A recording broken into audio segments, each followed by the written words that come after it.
Okay, we're live now. We just have to invite. When Paul goes live, then we can invite him.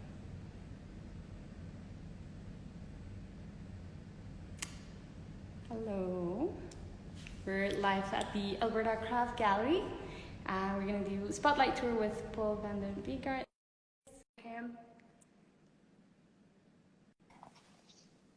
Hey, Paul. Hey, how's it going? Good. Here, let me turn up my volume. All right. Hey, everyone. Oh, hey, Tony. Well, let's just wait a couple more seconds for more people to join. But thanks for being here on a long weekend. Yeah. Thank you very much for the opportunity. It's great to be able to do this kind of virtually. It's exciting. Right? Like, time I've done something like this, so. Exactly. Considering all things, it works. Yeah. All right. So there's more people watching, so I'm gonna just introduce ourselves right here. My name is Victoria. I run our social media for the Alberta Craft Council, so posts, stories, messages, that's me. And over here we have Jill Knuckles, who works at the Alberta Craft Gallery in Calgary, and she's also the Spotlight coordinator. So maybe, Jill, can you tell us a little bit about what is a Spotlight for those of you who don't know yet? So during non-COVID times, our Spotlights are monthly highlighting of members who have either new work to show or they're new members to the Craft Council. And we usually have an opening and have everybody over and show the work off in person. So now we're going to do this virtually on the Instagram Live. So showing off Paul's new body of work. Yeah, exactly. And so down there, it's Paul. Where are you, Paul, right now? I'm actually in Red Deer right now. I'm just gonna work with a friend. He has a garage studio, flame working, and we're gonna do a couple pieces together. Oh, that's awesome. I just got here today, and we kind of just finished setting up, but. You're settling in? Yeah, no, it's a really nice space, and I'm excited to be able to get back to work. It's kind of been interesting during these times about like no studio access but. Right. So how long has it been, like, since the onset? Well, I was like in school, which got shut down in March, and then since that, I didn't have any studio access until the classes in Red Deer, which was like in July, middle of July. So. Mm-hmm. Yeah, it's three or crazy. 4 months, kind of like just unknown. I think everybody has had a similar sort of experience, but. Yeah, absolutely. So I'm sure you've accumulated a lot of ideas and you're ready to start working. Yeah, and that's the nice thing about getting into the studios is like actually being able to produce some things, and then like so I'm doing a lot of kind of prototyping right now, working towards pieces that I'll be refining in school when I go back in September. So you're going back to classes at Sheridan in September in person? It's a hybrid session, so it's going to be like all the studio courses and things like that. It's going to be a lot of a different structure from what I understand from how it previously was, where it was like pretty open door access to the studios. Now we'll still have access to the studios, but it's going to be on like a sign-up basis. So you'll need to like sign in to what times you want to be in the studios and things like that. But typically the studios are open from like 8 in the morning till midnight. So there's a lot of range there for the students to kind of get in and do what they need to do. And then all the academics and electives and like thesis paperwork and stuff like that, those are mostly online. Yeah. That's great that you have access at all of them. Yeah, no, I'm super excited about that. They're doing a bunch of stuff right now in terms of like putting up barriers and protocols and kind of figuring out how the whole craft and design wing is going to function. Yeah, that's if anyone's a student, anyone that's watching or has been to art school or has done any craft education will know how hard it is to not be in the studio, right? So It's like, what do you do? I don't know. But I guess your spotlight is a little bit about what you've been able to do in the meantime as well. Yeah, it's kind of been like a bit of an adaptation. Like when I was at school, this was the body of work that I was working on, and kind of a lot of it is based off of like the thoughts and rituals and ceremonies of daily life is what I was kind of making objects for. So a lot of tea containers and like drinking carafes for like water, kind of like just like a daily sort of ritual that you can get in to keep yourself healthy. Yeah. And I didn't have access to the studio, so I was like developing kind of the ink painting series, trying to capture like something that would imitate like a brushstroke, like watercolor, because I'd been previously doing a bunch of ink painting, but over the course of the isolation and COVID, it allowed me to focus more on like the painting aspect and kind of the design of it, and thinking about also more of like the composition and what the pieces would actually be. So the inspiration for all of the flowers and pieces coming out of the ink paintings, they're actually like edible plants that can be found around Edmonton. So I've been doing a lot of like foraging and making kombucha and making like jams and all sorts of different things. Mm-hmm. And actually, well, maybe let's show people your work, because I think they're here to see that as well. Yeah. So I'm gonna flip the camera and let's see. So you were talking about kind of daily rituals, right? And Jill and I were admiring these ones earlier today. I think, Jill, you own some, or you bought some for a friend? For a gift. For a gift. Oh, nice. Yeah. Yeah, these pieces, like through my time being in China, I've been learning a lot of like a new culture, a new language, and these are inspired by like a story surrounded by that. In Chinese, there's a lot of stories that are called chengyus, which are like little pieces of like idioms, like little pieces of wisdom, similar to like Aesop's fables or something like that. And they're all like 4 character sayings that have like some significant meaning and story from history. And this one is yi gu zuo qi, which is it's from like an ancient Chinese war story, talking about like when a warrior hears the sound of the war drum, then it's like all of his energy is ready to be exerted in one breath. So I kind of took that idea of like full commitment and exertion when making these pieces, and then just trying to like capture that in the finished element. So like minimal tool marks, and it's just like heat and gravity that gives each piece a really organic shape. Oh, so okay. Because I always wonder, like, do you have, well, obviously not a mold, but I don't know if you can see, guys, in the video, there's a lot of kind of, I don't know how you... I think it looks like a deflating balloon. Yeah. The way it shrinks in. Oh, we're just lost Paul for a moment. We'll see if it comes back. But isn't like, here, I'm I don't know if that's me or... There, are you back? Here. We can hear you, Paul. Oh, there we go. Well, we put in it, Jill. Oh, there you are. Okay. I was thinking wine. I would just put water, I think. Yeah, wine and water. I've kind of made them in mind for water, and the water, the optics of it works really well with the kind of organic nature of the pieces as well. Absolutely. It's just such a joy to hold them in your hand, and they're very, very light. People that have seen them, they're like, is it really glass? It almost feels like, Feels like glass. Feels like glass, but just like really thin, beautifully blown glass, clear. Yeah. Well, it would be nice, like in a piece this size, that wouldn't be a really heavy thing. Sometimes you get pictures and they're super heavy. This would be very lovely to pour from. Mm-hmm.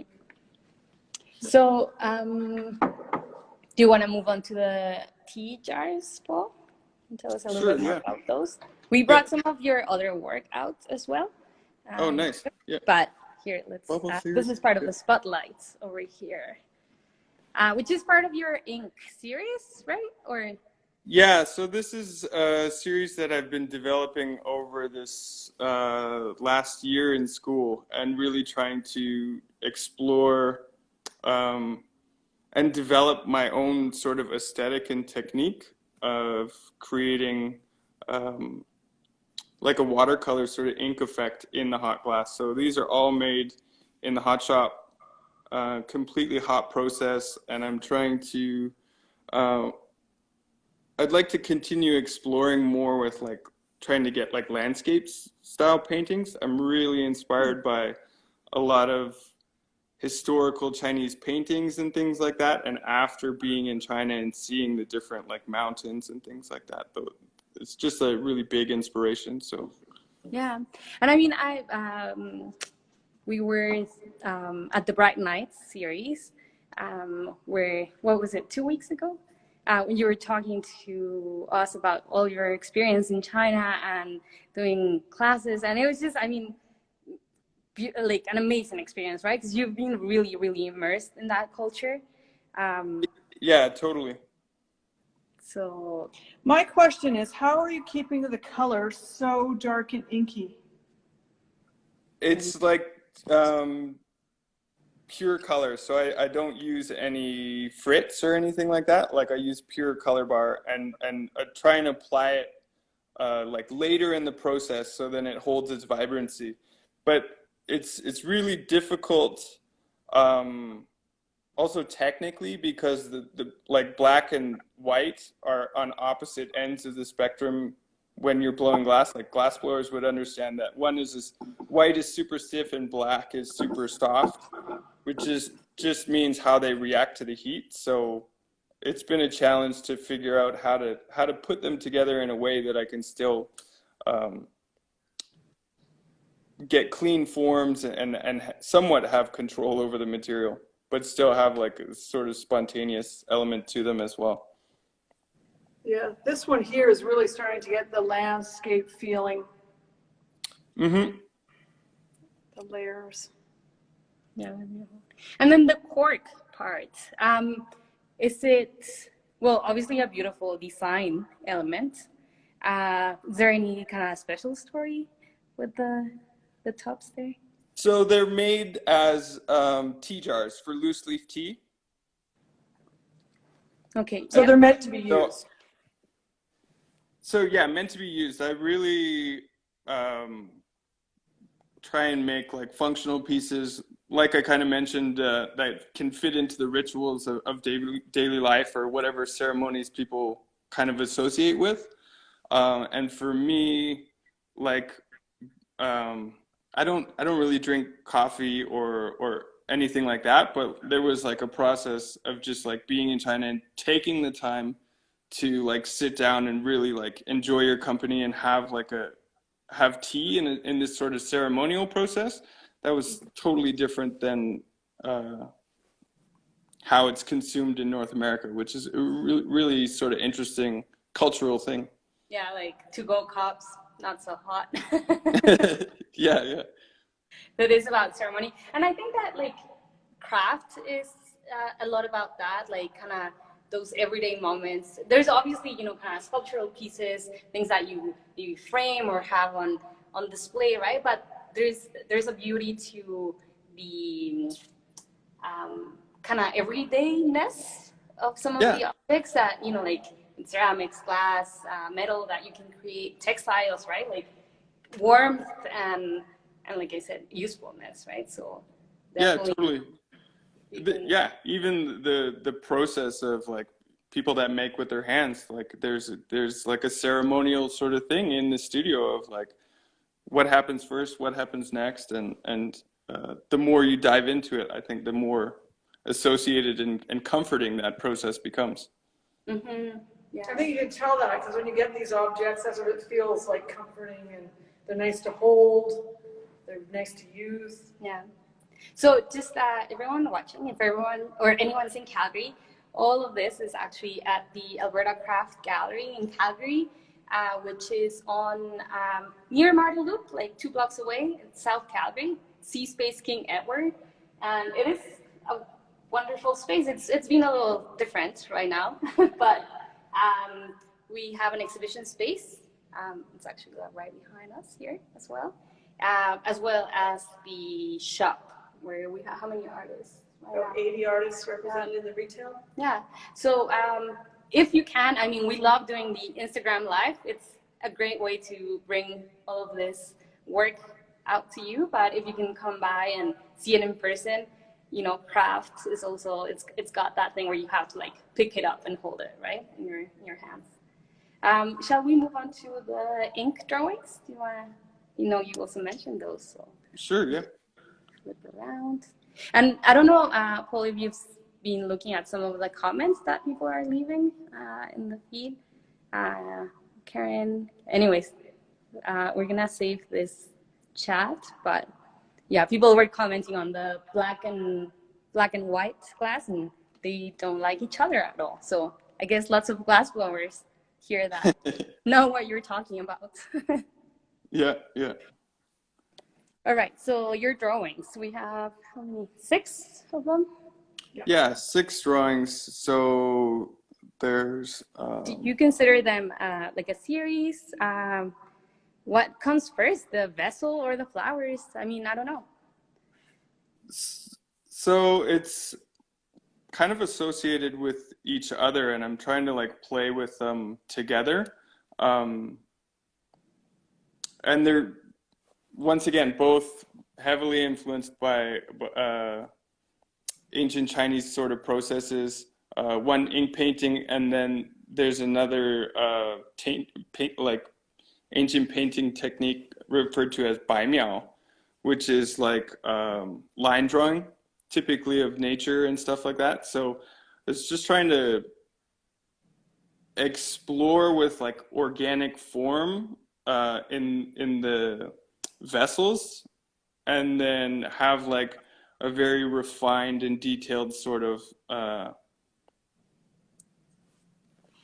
flower emerging from that, and just trying to find that harmonious balance between like detailed and spontaneous, and try and play with that.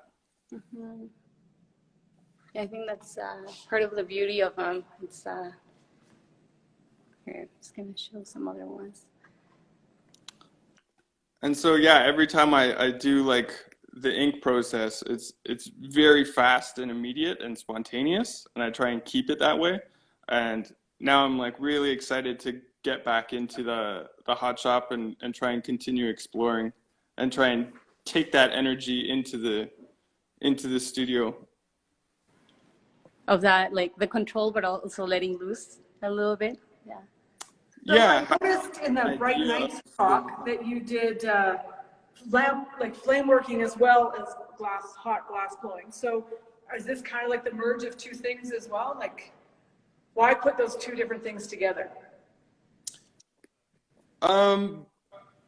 Because I feel like there's sort of like a harmony and balance. Like one piece on its own doesn't quite hold the weight as trying to find the harmony of those two components together, in my mind. And so I have a lot of ideas on how to potentially continue exploring them, putting hot shop and flamework components, potentially making some flamework stoppers, or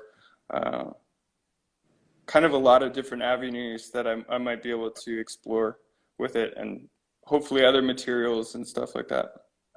Mm-hmm. And Jill, there was a story that you said captivated you about the... Well, he said it at the beginning, the one breath story. Oh, the one breath story. Yeah. Okay. So this work is part of our regular retail work of yours, which is your production line. Yeah. Lovely drinking glasses with a burst of color in the bottom. Now, I don't know how many people are on there are not glass blowers, but can you tell us how you make this without a punty mark? So this is one of those things where I combine flame working and hot shop. So I finished these all with a torch, and it's a process called hotpopping, where you can essentially use a torch to create a very specific line of stress in the glass, and it will crack it. And then I can use the torch to heat it up and flame polish the lip, because it's blown so thin that it doesn't shock the whole piece. So then this is never put on a punty. These are never put on a punty, no. And I really like to try and challenge like traditional processes of blowing glass. I feel like I've been working with the material for, I took my first class like 13 years ago, so kind of have quite a bit of time, and just trying to challenge the idea of, is this really the best way? Is this the only way? And find innovative processes. Yeah. So do you consider well, I guess, I don't know, it's like the designer maker, right? Combo that I feel like you exemplify a lot, because yeah, and I really enjoy working with designers, because I feel like I have a technical understanding of the material and a technical understanding of the process involved. And so working with designers gives me also an ability to just like kind of push those skills beyond what my perception of what the material can do or what can be explored. And I think that's really interesting. So is this oil lamps and another example of blown and then made on a flame worked? Yes, those are flame worked components on the top. Those are borosilicate, because they have a higher resistance to thermal shock. Okay. We're just nodding behind the camera. We're like, Yeah. If anyone watching has any questions or comments for Paul, feel free to add them on the comments section there. I know someone's mentioned Katie, awesome. It's like, these are so wonderful to hold. The hollow color bubbles, so tactile, and yeah, that's what Joe's showing us. Is like, so yeah, one of those pieces that you just have to pick up. And I like on your new work here that you've put your beautiful stamp right on there. So I guess this is where the punty mark would be, but it's all hidden under your signature. Yeah, so it's stamped, and then I stamp it hot with my signature, which is an exciting new little tool that I have. It's lovely. It also has little ridges and is quite tactile. Yeah. Absolutely. Well, do you have any other questions, Jill? I do, because you had mentioned in your bio that your first class was at Halliburton, and I don't know anything about Halliburton. So you said it was a short class. So could you tell us about that? So Halliburton is a school in Northern Ontario, in Halliburton, Ontario. And they do 14-week intensive workshops, and they have a variety of different mediums that you can take. There's the ceramics, there's blacksmithing, there's jewelry, there's glass blowing. And essentially that was like the testing ground for me back in like 2010. It was like, oh, do I want to be a glass blower? Can I do it? And rather than signing up for like a 3 or 4 year program, I was like, well, let's go to Halliburton, do 40 hours a week in the hot shop, see if this is something that I'm actually really into. And it's a really good school for gaining technical, tactile experience with the materials, which I feel a lot of the times of like academic programs don't necessarily give you as much hands-on time. There's a lot more conceptual work associated, but in Halliburton it's like 40 hours a week, a new instructor every week, new assignments, so it's like a very fast turnover and very good way to just get your hands into the studio. Interesting. So now you're going from a diploma to a BFA at Sheridan. Yep. And then what? What's after that? And then there's hopes of potentially doing a master's, maybe focusing a little bit more on design. And so I've been also kind of in the background, like during COVID and last year, exploring a lot with digital rendering and just different 3D software of doing like digital sculpting and doing like parametric modeling and using 3D printers and carving molds and all sorts of stuff. So yeah, the whole like digital handmade combination, right? It's just digital like, realm is a totally different thing that I'm trying to wrap my head around, but I think it is like moving forward, it's going to become like a very strong component in craft. And so like having the hand skills that I do, if I can add like a digital component and like understand molds and things like that, then potentially can make a lot of really interesting pieces. yeah, I mean, you're already doing that, so definitely can't wait to see what else you come up with. There's just a comment from Miranda Lydia Nagel. Amazing programs. I think you're referring to Halliburton. Paul, it's amazing to see how your work has evolved in the last 10 years. So there you go. Oh yeah, Miranda. Yeah, we went to school at Halliburton together, actually.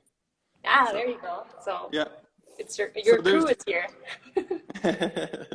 There's a lot of people that I went to that program with, both glassblowers and ceramicists or sculptors that are still like working with the materials like 10 years after the fact, have gone to other programs or not, but I think it's a really, really good experience. And it's a very small town, so basically the only thing to do is spend your time in the studio. Time in the studio, there you go. That's yeah, all. exactly. Shout out to Halliburton. Well, you kind of told us what's next for you. That's exciting. Your work is going to be here until August 22nd. So our hours in Calgary are... So we're on reduced hours for now. They're Thursday and Friday, 12 to 4, and Saturday, 11 to 4. So at the C-Space King Edward. If you don't know where it is, it's 1721 29th Avenue Southwest, Calgary. The building is open to the public, so just put your mask on and come on in and see it in person. It's really beautiful. Yeah. You can purchase it too. And you can purchase it too from our online shop. So albertacraft.ab.ca/online shop. Paul has a section, well, like we built a section for Paul where you can see his work and you can shop from there. But feel free to DM us, call us. We'll be happy to take more photos, and we want Paul's work to be out there in your homes. Yeah, we can mail it, you can pick it up at the curb, whatever works. Exactly. There's another question, and we still have a little bit of time, so let's answer it. Are you teaching any more classes at Red Deer in the next little while? I believe you were just there, right? Yeah, I just taught 3 courses there, I think like 2 weeks ago. So the series for this summer is all finished. I'm going to apply to teach again next year, hopefully.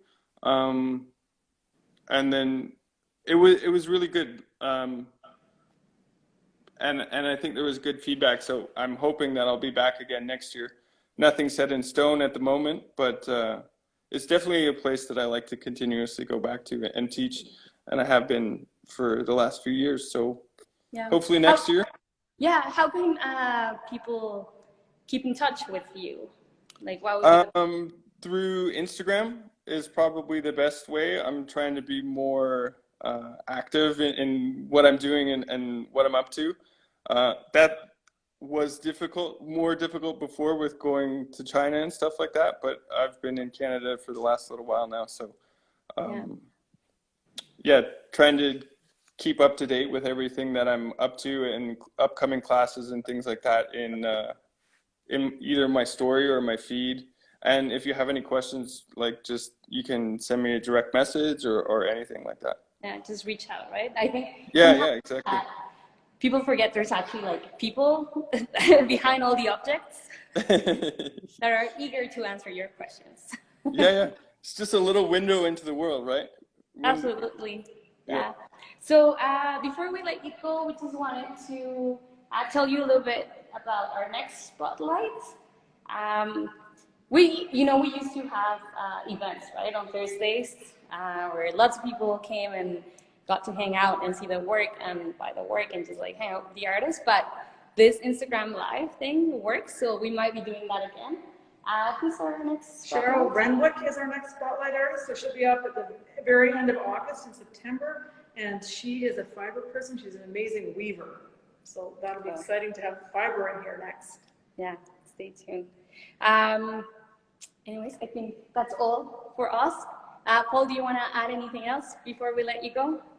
Yeah, thank you very much for the opportunity to have the Spotlight exhibition. I really appreciate it. And Alberta Craft Council has always been like a really good support structure for craftspeople and artists. And I really appreciate the work that you guys do. Thank you. Thank you. Well, take care, everyone. We'll just leave the comments open for just a second more if anyone wants to say any goodbyes to Paul. But thanks for joining us. I'll switch the camera around again so get the last bit of his work there. So thanks for joining us. Yeah, thanks for joining, everyone. Bye.